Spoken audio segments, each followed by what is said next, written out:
ফেনী সদর উপজেলার ধর্মপুরে প্রায় ৩ একর পতিত জমি লিজ নিয়ে জান্নাত এগ্রো বিডি নামের মিশ্র ফল বাগান গড়ে তোলেন তোফায়েল আহমদ রনি সহ ৩ জন উদ্যোক্তা। বাগানটিতে গোল্ডেন আর্ট, মাধবী ও তাইওয়ান পিঙ্ক জাতের পেয়ারায় সবচেয়ে ভালো ফলন পাওয়া গেছে।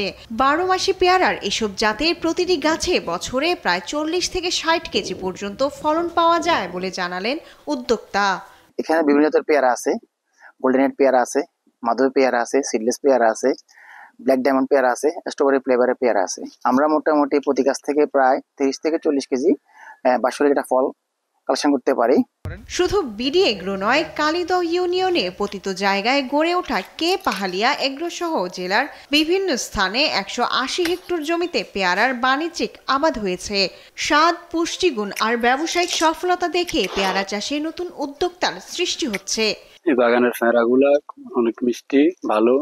আমরা আমাদের বাড়ির পাশে আমরা সবসময় আসি, নিজে সিঁড়ি নিজে আমাদের খাওয়ার জন্য, পরিবারের জন্য। ১১০০ পেয়ারা গাছ আছে এই বাগানে। রোগ বালাই দূর হওয়ার জন্য আমরা প্রতি ১০ থেকে ১৫ দিন পর পর স্প্রে করি। ভালো ফলন পেতে উদ্যোক্তাদের প্রয়োজনীয় পরামর্শ দেওয়ার কথা জানান এই কর্মকর্তা। পেয়ারাটা একটা সম্ভাবনাময় ফসল, এই জন্য আমরা কৃষি বিভাগ থেকে উদ্যোক্তাদেরকে উদ্বুদ্ধ করে বিভিন্ন জায়গায় বাণিজ্যিক পেয়ারা বাগান সৃষ্টি করেছি। এসব বাগান থেকে ২০০০ মেট্রিক টন পেয়ারা আবাদের প্রত্যাশা কৃষি বিভাগের, যার বাজার মূল্য অন্তত ৮ কোটি টাকা।